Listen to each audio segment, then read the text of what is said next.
ভারত থেকে 2,31,840 ডিম বাংলাদেশে এসেছে। প্রতি পিস 7.5 টাকা মূল্যে আমদানি করা হয়েছে।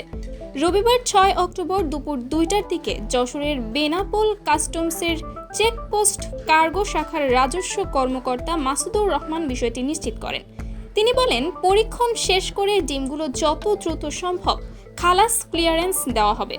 এর আগে গত বছরের 5 নভেম্বর প্রথম চালানে 61,950 পিস এবং দ্বিতীয় চালানে 2,31,840 পিস ডিম ভারত থেকে বাংলাদেশে আসে।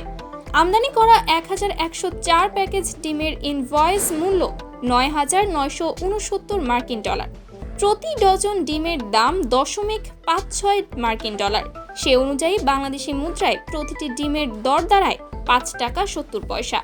প্রতি ডজন ডিমের নির্ধারিত মূল্যের ওপর 33% কাস্টমস ডিউটি বাবদ 1 টাকা 83 পয়সা যোগ হবে। সব মিলিয়ে প্রতিটি ডিমের আমদানি মূল্য দাঁড়াচ্ছে প্রায় 7.5 টাকার মতো। এরপর গোডাউন রেন্ট, এলসি খরচ, ট্রাক ভাড়া যোগ হবে। সব মিলিয়ে প্রতিটি ডিমের খরচ পড়বে 8.5 টাকা।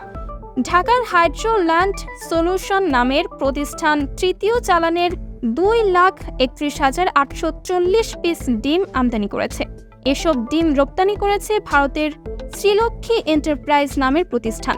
আমদানিকারকের পক্ষে ডিমের চালানটি ছাড় করার জন্য বেনাপোল কাস্টমস হাউজে কাগজপত্র জমা দিয়েছে C&F এজেন্ট রাতুল ইন্টারন্যাশনাল।